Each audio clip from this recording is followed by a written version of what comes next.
अरुण को माइक दे रहा हूं। राम जी का एक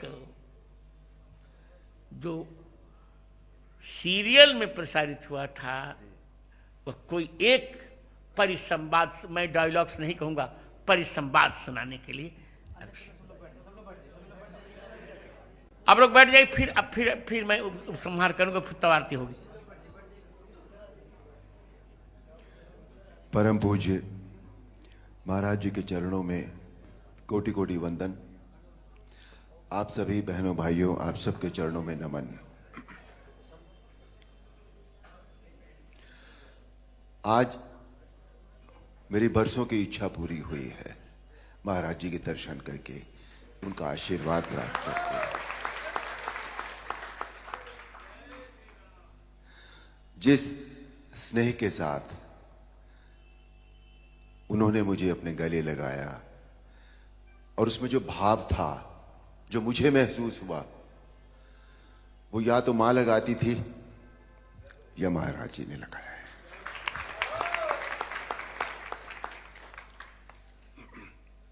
महाराज जी की आज्ञा हुई है रामायण का एक परिसंवाद सुनाने की। एक प्रसंग है जो हमारी रामायण थी उसमें, कि रावण जब पहली बार भगवान राम के सामने युद्ध क्षेत्र में आते हैं तो उनका सामना सभी से होता है। पहले हनुमान से भी होता है, सुग्रीव से भी होता है, सभी लोगों से होता है, पर कोई भी रावण को कुछ कर नहीं सका था क्योंकि इतने वरदान थे उनके पास। पर संध्या होते होते जब वो भगवान राम के सामने जा पहुंचे तो भगवान राम ने उनके रथ का पहिया, उनकी ध्वजा रथ की, उनकी खड़क, सभी कुछ तहस नहस कर दिया। और एक पल ऐसा आया जब सदैव रथ पर चलने वाला रावण धरती पर खड़ा था, और तब भगवान राम ने उनसे जो कहा वो प्रस्तुत है। वाह रावण वाह, भगवान शिव के त्रिशूल की भांति प्रचंड वायुपुत्र हनुमान की मुष्टिका का प्रहार तुमने सह लिया। तुम सचमुच परम शक्तिशाली हो, परंतु कितने दुख की बात है कि तुमने अपनी ये शक्ति अधर्म के कार्यों में लगा दी और इस दुर्दशा को पहुंच गए। रावण, भक्त और ज्ञानी में अंतर होता है।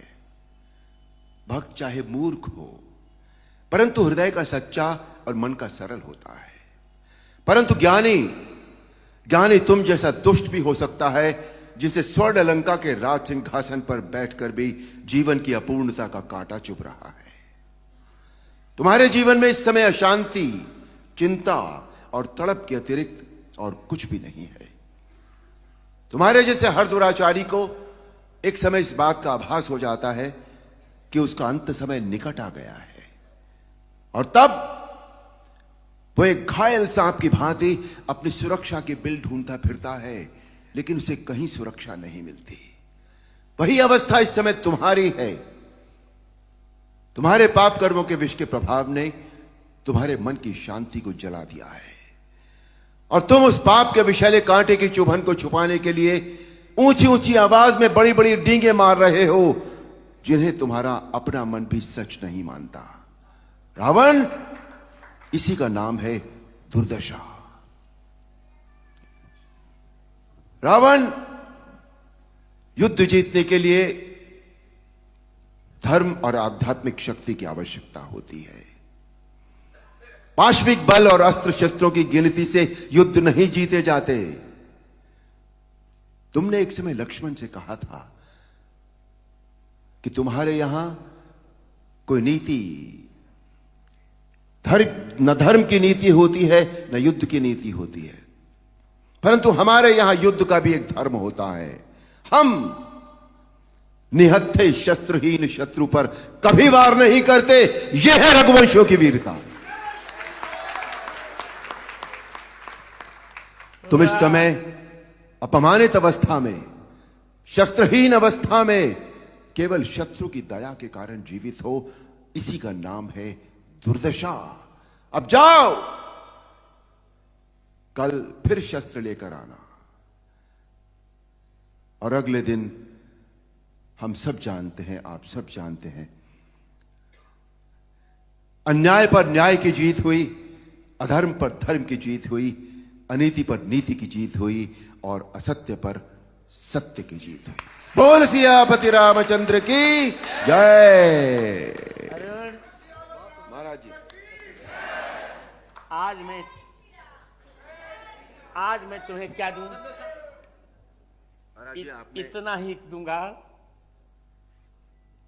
तुमने बंद आंखों से मैंने राम जी को देखा है, और तुम मेरे छोटे भाइयों से, तुम जान के बोल रहा हूं, आप नहीं बोल रहा हूं, यदि तुम चाहोगे तो जगत गुरु रामानंदाचार्य होने के नाते मैं तुम्हें राम मंत्र की दीक्षा अवश्य दूंगा। अहो भाग्य महाराज, अहो भाग्य स्वामी। बैठिए बैठिए, 2 वाक्य बोल के फिर विश्राम होगा। जो वाक्य अरुण जी ने आज राम जी का जो परिसंवाद सुनाया, उसका श्लोक है वाल्मीकि रामायण का। प्रयाहि जानामि, बहुत अच्छे, प्रयाहि जानामि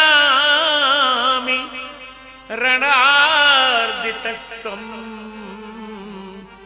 इसी का परिसंवाद सुना रहे थे। प्रविश्य रात्रिंचर राजलंका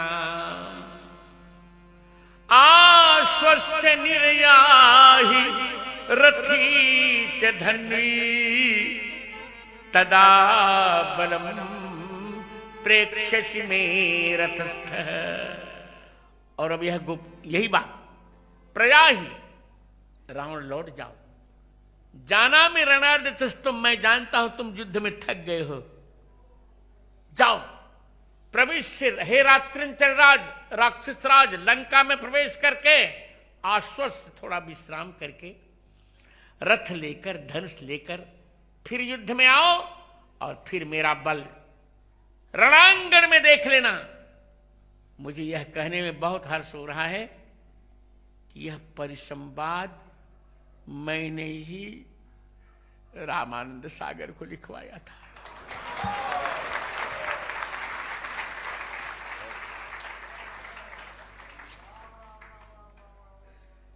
तो अब चलते हैं।